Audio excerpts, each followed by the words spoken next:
Good. Now we're continuing learning in a speech given by the Lubavitcher Rebbe in 1989, when it came out almost exactly the same date as this year. In other words, Parshat Zachor came out in Parshat in Vayikra. It was read in Vayikra, which does not always be read in Vayikra. Okay, so Parshat Zachor, if you remember, we talked about is remembering the destruction of Amalek. And it says that God's throne is not complete and God's name is not complete until Amalek is destroyed.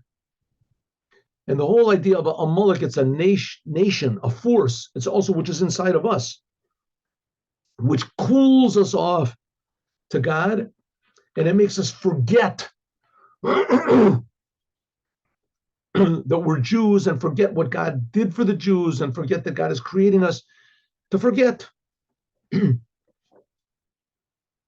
So that it could be that a person says, yes, I am a Jew and I am religious, and all of a sudden comes some sort of a difficulty or a temptation, and he is either threatened or he is bribed to make concessions in Judaism. Make concessions, right? You can bring a microphone into the synagogue because everybody can't hear. You can, make conversions without so many stipulations. Make it easy. If you just want to be a Jew, you can be a Jew. You don't have to accept the commandments. Why? Because it increases the number of people. Right? You can say agree with the American government says against Israel, against the Jews, because there was a tragic, in America, there was the whole story when Jews were getting out of the Holocaust with the St. Louis. They took a ship, and the reform movement opposed Jews coming to America. They convinced Roosevelt not to let Jews come in because that's what the American government wanted. Right? They made an excuse. They didn't want this. They wanted to go to Israel. But the fact is they just were afraid. They just didn't want to stick out as Jews. When Chabad made Hanukkah menorahs all over, so the reform conservative movement in America, they were afraid. What are you going to do? There's going to be another Holocaust. We can't. But we're afraid. Don't be a Jew. Don't advertise you're being a Jew.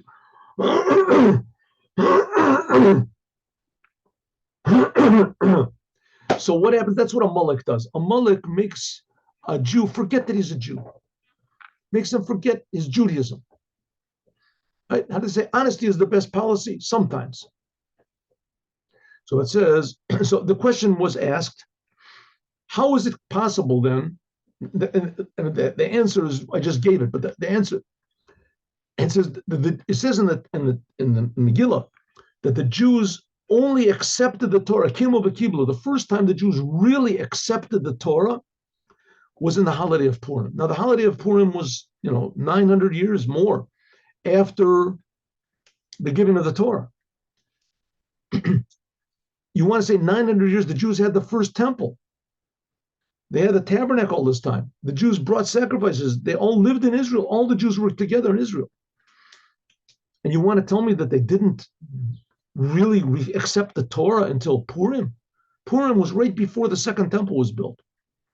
All the time of the first temple, all the time with all the judges and all the things, they didn't, the kings, the judges, the prophets, the Jews didn't accept the Torah and all the time.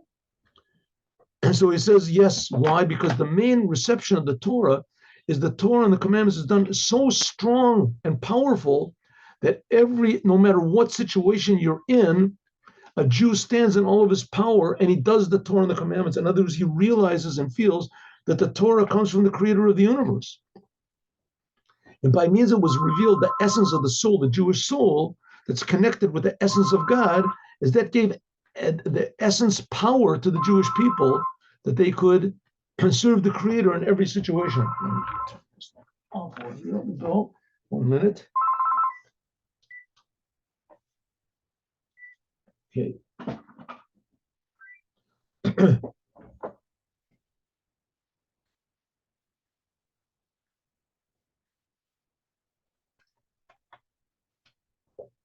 That's the whole novelty of Purim regarding the giving of the Torah.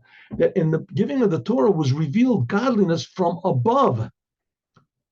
Hashem, in the giving of the Torah, Nidgalit Kashrus, the Jewish people, was revealed in Matan Torah. God did all the work. He revealed the Torah from above. But in Purim, the Jewish people revealed the Torah. Let me make this here. There we go. From the essence of their soul, the essence of the Jewish soul.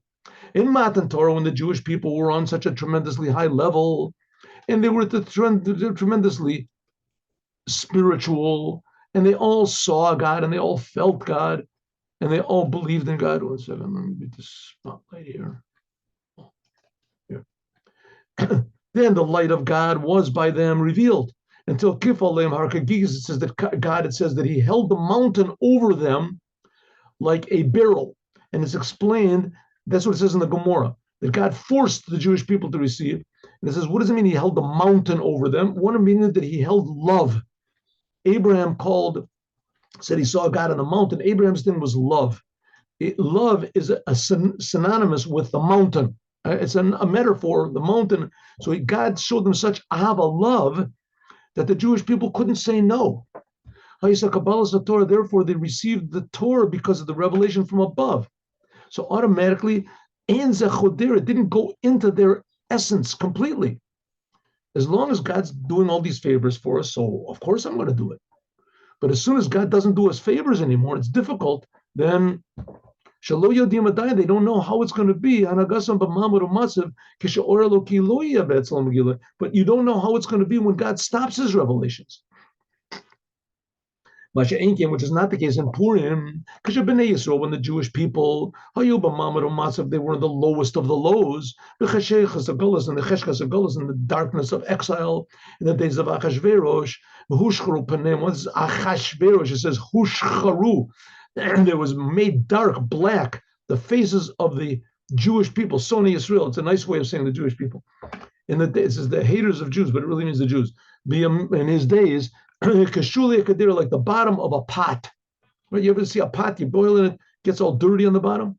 There was no revelation of the light of God to the Jewish people.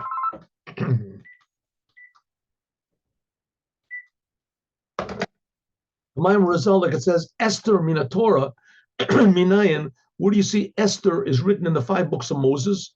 Where is Esther written in the 5 books of Moses? It's written in the Megillah. That should be sufficient. He says, no, there's a hint at it in the Torah also. Why Esther? Because it says, the Kasib Anochi and I, Hastir Astir Panai Bayomahu. God said, I will conceal my face on that day. In the time of exile, God says, I'm going to hide my face from you. Not just hide my face, I'll hide it double. Hastir Astir. In the time of exile, it's going to be so dark that you won't even know that God is hiding Himself. It's like a child that his father hides himself. They're playing a game, right? And the child gives up and says, aren't you going to look for your father anymore? He says, who? Your father. Father? What does that mean? You don't remember you have a father? Remember, I can't remember something I never knew. I don't have a father. I don't even know what you're talking about. Says, that's what it is now. In the time when the temple was destroyed, the Jewish people say God is hiding His face from us. We don't see God. We want God. Now they're not even looking anymore. There's nothing to look for. So they think. God says, I will doubly hide my face. That's now the time of exile. That's the way it was in Purim. Nevertheless, right? What was the time of Purim? The Achashverosh said there's a prophecy that Moshiach is supposed to come. The prophecy that the second temple is supposed to be built, and the Jewish people will be gathered together 70 years after the destruction of the first one. 70 years already passed. Here are my great calculators and soothsayers. They said 70 years, and the Jewish people said, wow, I guess he's got a point over there. Let's play it safe. And another person said, what are you talking about, play it safe? He's right. He's right. God has left us, and that's it. Forget us. There's no more Jewish people. Now the Babylonians or the Assyrians, or whatever Achashverosh was, the Persians, they're the boss. They're the chosen people. They're ruling the whole world. And all the Jewish people said, yeah, I guess you got a point. The only one who was saying no was Mordechai. Mordechai was saying, what do you guys, are you nuts? What God's going to, everybody said to Mordechai, tell me, are you nuts? Look what's going on over here. I mean, open your eyes, don't you see? There's no God. We're in exile. And that's it. And that, let's just go to the meal of Achashverosh. Come, you can sit with me. Here, come, Mordechai, come. It says, even though when all of a sudden came this decree of Haman, and everybody, he said, I'm going to kill all the Jews. So you figure all the Jews would say, okay, no problem. I'll just say I'm not a Jew. And, when's the next meal? When's Achashverosh going to make his next meal? That's life. Right? Everybody said, what? Say I'm not a Jew? No way.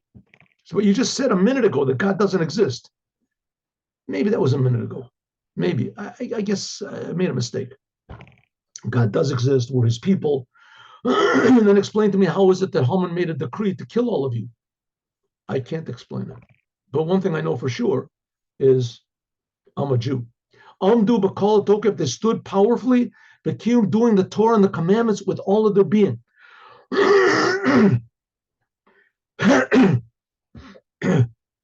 Harizeh Gomer Ashlemus, this is the completion of the receiving the Torah, which maybe now is the time to say, now this insane thing with the Hamas and Palestinians and everything. So it's obvious there's no such thing as Palestinians, and there's no such nation. There's a sentence in the Bible, look it up, we talked about this before in Deuteronomy 32:21, that God says, if you Jewish people make me mad, you say that there's no God, so I'm going to make you mad, and I'm going to send you a non-nation, a no nation. And that's the Palestinians. We're a nation, and we have to live right to the land.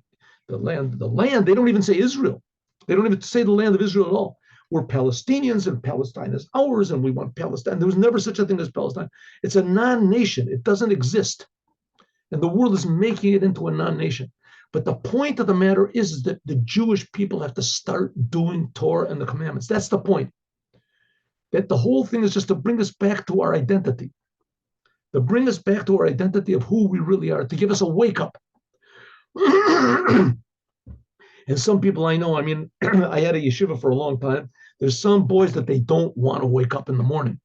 They don't want to wake up in the morning. How do they say? The boy said, listen, I didn't wake up because I have a problem with my back. What's the problem with your back? What do you got a problem? I couldn't get my back off the mattress. That's the problem. They just don't want to wake up. The same thing, there's Jews, they don't want to wake up. And they got good reason not to want to. And there's been a lot of troubles. There's been Holocaust. Not saying anyone's getting punished or anything, but this is a wake-up call to the Jewish people. Why there had to be killed so many people because of this, I don't know. I don't know. I don't understand things. But all those people that died, they died only because of one reason on October the 7th. They died because they're Jews, because they're holy Jews. They died. And we have to also act like holy Jews. They can't do it anymore. And do the Torah and the commandments. Put on tefillin. Go to a Torah class. Keep Shabbat. Light Shabbat candles. Do a little bit. Taste, and you'll see how good it is. You'll want to do more. That's what happened in Purim. The Jewish people accepted on themselves, not that just we defeated our enemies. We defeated our enemies, and now we were free to do what we knew, to manifest who we are. The Torah and the commandments. Kimu v'kiblu Yehudim. That's when the Jews really received the Torah. Kimu mashikiblu kabar. The Jewish people did what they accepted before on Mount Sinai 900 years earlier, in a way, shabatlu modam maraba and laraisa, that they negated this forcing that God forced them to receive the Torah. When he received the Torah, it said he held the mountain over their heads. He showed them this tremendous love, took them out of Egypt, gave them bread from heaven. Now are you going to serve me? The Jews said, of course, what's the question? We're going to serve you. What's the problem? But then they did it because they were receiving all this bribe. They were bribed. The Jewish people were bribed. Now let's see, do you really love me, says God? Let's see, the Jewish people, God went away. He's not revealed. The king of the world is Achashverosh, Haman. Haman is the Messiah, and Moshiach, and Achashverosh is God. And what did the Jewish people say?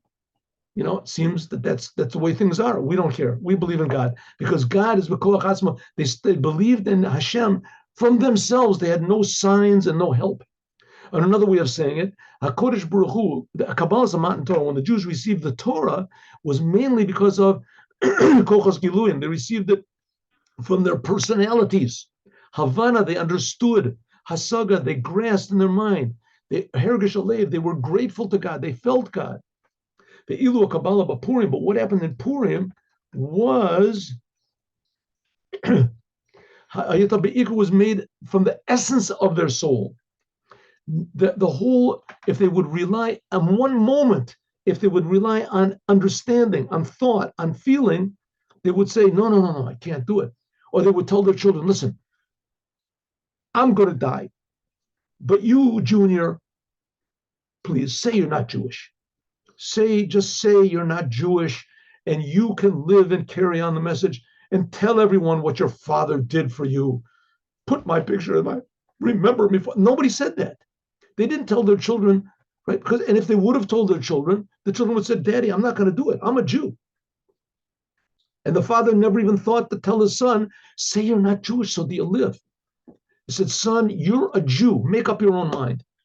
Do whatever you want to. The son said, listen, I'm doing what I want. I want to be a Jew. I'm not doing what you're doing. I'm doing what I'm doing. I'm doing what God wants me to do. That's the essence of the soul. The children didn't follow their parents. The parents didn't follow their logic. They didn't follow their hearts. They followed the essence of their soul. Everyone did. Because of the tremendous concealment that there was in the time of exile and the time of Achashverosh, all of the revealed personality, character, powers were b'matzav felhelam v'hester. Everything was screaming out, there's no God. Your mind, your chachma, your bina, your understanding, your emotions were screaming, wake up, there's no God. Judaism is finished. Then there was revealed the etzem, the essence of the point of Judaism. Etzem and neshama, the essence of the soul. Say whatever you want, prove whatever you want, do whatever you want to me. I am a Jew. Shalamayla mikochas hagilun is totally above any sort of my personality. Shemitzad atzman, then on their own, was bechinas helam, that these powers were concealed above revelation. And by means of this decision of the Jewish people to use the essence of their soul to reveal the essence point of Judaism, Nasa was the main attachment with God by means of doing the Torah and the commandments, but tokif nitzchi, doing the Torah and the commandments with an eternal power. It wasn't that just they said, I am a Jew. They did the commandments as Mordechai took children in the street and he taught them Torah. So they didn't just put a Jewish star around their neck, which that would have been amazing. I mean, that would have been something, to say. But that's not what they did. They did the Torah. They did the commandments.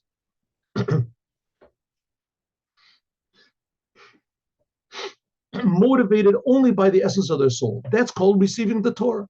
According to this, now we can explain the connection of Purim to the future redemption. Karumuz, like the rabbis say, mismach geula legeula.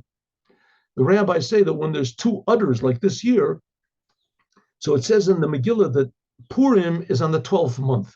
The 12th month is the first udder. It says, no, we don't make it. We make it on the second udder, the 13th month. Why? Because we want to make the redemption, the miracle of Purim, next to the redemption of Passover, the miracle of Passover. The geula legeula, redemption, coming close to redemption. But here we're talking about the redemption of Purim and Passover to the true redemption. The true redemption of the Jewish people, true complete redemption, is the Shalemus HaKavanah, the true intention, the Tachlit, the Matan Torah. That's really the purpose of the giving of the Torah. Again, to stress this again, the idea of Moshiach is not just a side idea in Judaism, and it's not just an essential part of Judaism. Moshiach is the essence of Judaism. Moshiach is the reason God created the world. Moshiach is the reason that God gave the Torah. Moshiach is the reason that God put the Jews in the land of Israel and gave us the land of Israel. And the commandments are there only to bring Moshiach. And Moshiach is the one that's going to wake all the Jews up to the commandments. He'll bring the Jews back to the Holy Land. The Moshiach says that there'll be a new Torah. We'll feel that the Torah, every word, every letter is brand new. We'll have a new enthusiasm in doing the commandments. And that's the whole idea of what Judaism is. Judaism is Moshiach. That's like the salt we just finished learning. It says, La'asot lo dira, to make God a dwelling in this physical world, to reveal the Creator in the creation. That's the idea of the GEULA, of the redemption. Shekavar hoya, there already was something like this when the Creator was revealed in His creation. When God gave the Torah. Ella, but when God gave the Torah, it was only temporary. Temporary. But Ikar Giloi, the main revelation, will be the Mount Sinai, that God revealed Himself. It'll be in the future redemption. At Mount Sinai, the Jewish people couldn't take it. In the future redemption, we'll be able to take it. Because in the giving of the Torah, this wasn't the Jews couldn't take it because everything came from God. God did the whole business from above. And the Jews said, well, how do we get such a thing? It's like, taking a bum off of the street and giving him a $20 trillion. It doesn't know what to do with it, right? Doesn't know that you are now the king of the world, right? Comes along Putin and Biden and all these guys and say, listen, you're the king. You call the shots. All the money is yours. Me? Oh yeah, me. Yeah, that's right. Me. I am the ruler. Well, first of all, maybe I'll go to the store and get a coffee. You have a quarter. It's a quarter. You have all the money in the world. You have $50 quadrillion. Who knows what it is? It's all yours. Oh yeah, that's right. Sure. Yep, it is mine. They just didn't know what to do. And Mount Sinai, God gave them the whole business. It was too much. It was too much. They weren't ready for it. And Mount Sinai, there was beside a GEULA, it was above the revelation from above.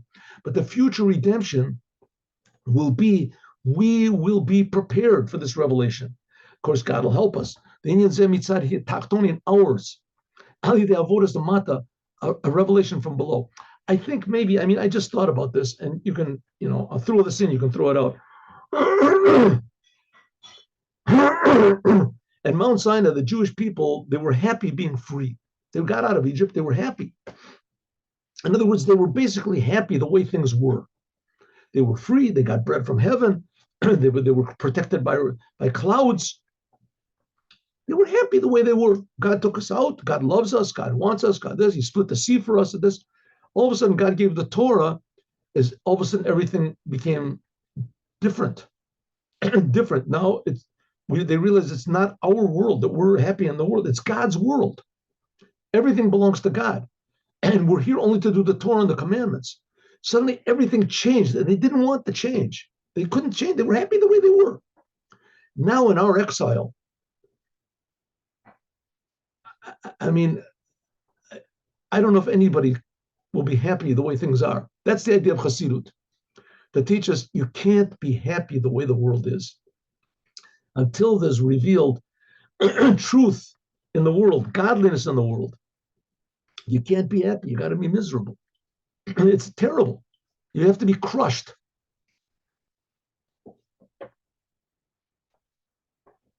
So everyone will want the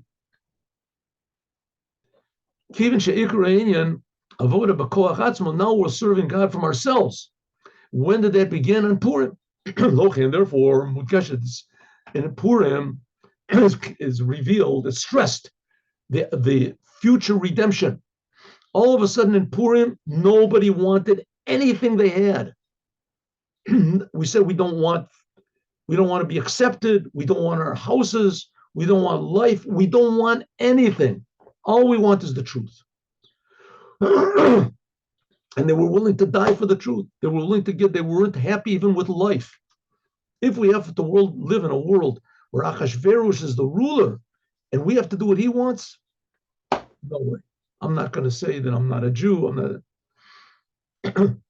So Purim was the same dissatisfaction with the world as the future redemption is going to be. We're going to be dissatisfied with the exile, hopefully even more than they were dissatisfied then. Okay, so now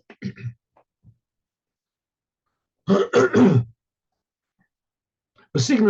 another way of saying it,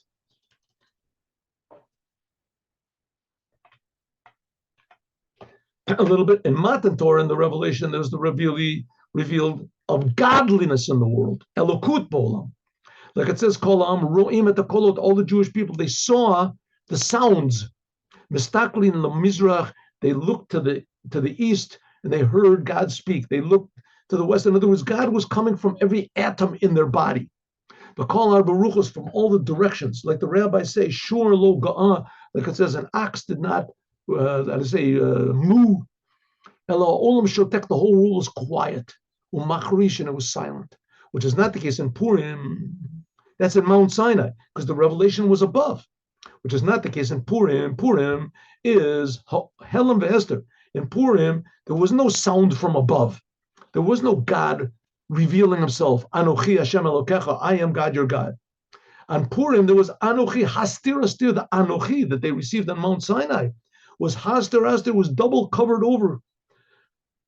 My face was covered over on that day. Of Hastir, this indicates on the level of Nailit Shalamayla Megillah. There's two types of darkness. One type of darkness is bad, can't see anything. Another type of darkness is that it's so good that you can't accept it. It's too high. You can't understand how great it is. Great it is. You take whatever it is, a child he wants to learn mathematics. So by mistake, he goes into a class in the university, right? Instead of going into beginners, he goes into the super advanced professor's class in mathematics. It's just too high for him. He loves mathematics. He wants mathematics. He's dreaming about mathematics. He just doesn't understand anything. It's all dark. It's dark to him, right? That's a type of darkness that's good. It's too high to be understood, too sweet, too good. It's like the same thing that two reasons that people cry. One reason you cry is because something is too bad, terrible. And sometimes people cry because something is too good. It's too big, too good, you can't accept it. The same thing like that.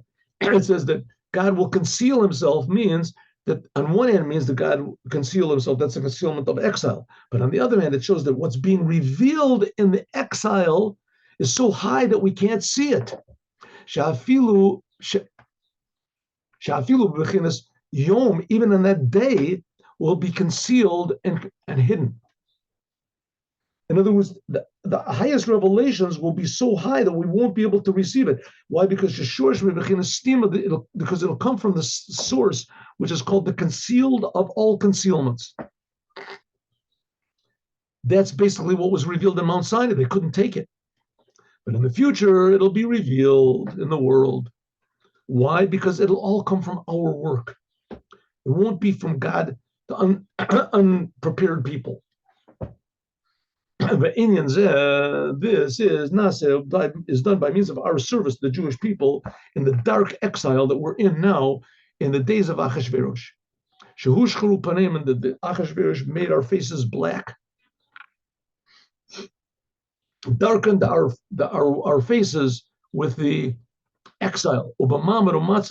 The mafuzar maforet bein amim, that's scattered among the people. Sha'az then mitgalit etzlam, is revealed the inner point of Judaism, the essence of the Jewish soul, a level which is above any revelation. This is a concealment, which is a good concealment. It's too high to be revealed.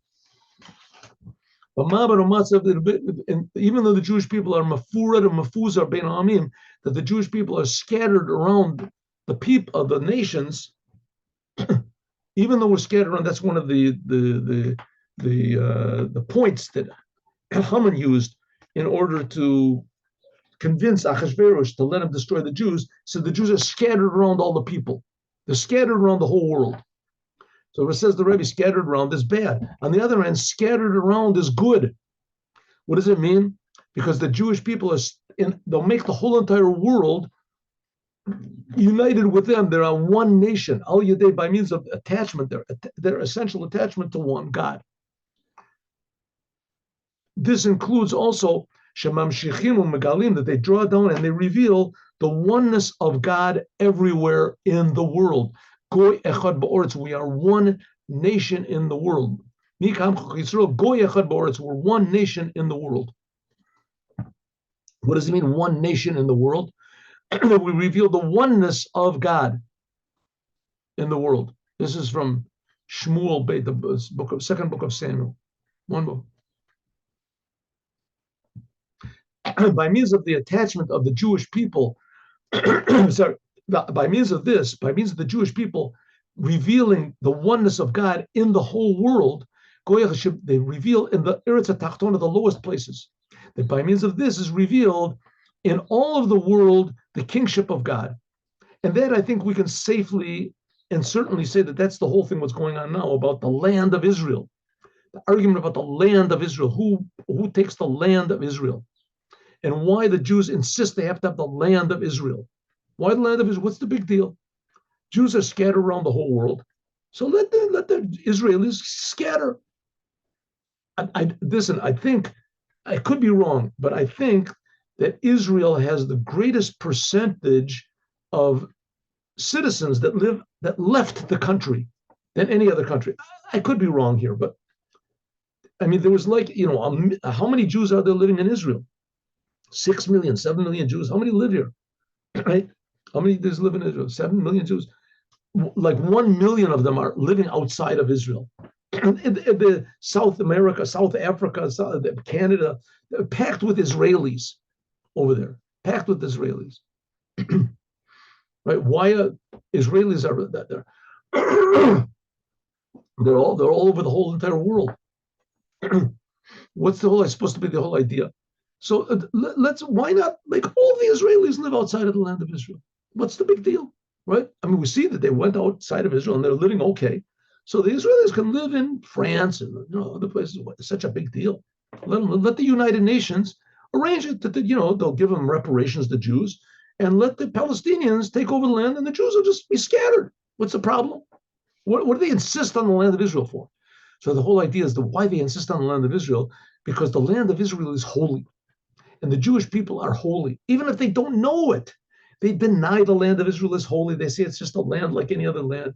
And they say we're just a people like every other people. So if you are, so move out. What's the big deal? You have to make a war over just this identity, which means nothing to you, right? And there's better land. I mean, Herzl in the beginning, he wanted to take, Madagascar or someplace. He wanted, no, it was it not Madagascar. I think he did. I think he wanted Madagascar also. He had an idea. And he also wanted, what was it? Some other country in Africa he wanted, and the Russian Zionists didn't want it. They couldn't. Uganda. Who wanted to go? What's wrong with that? It says, no, the land is holy.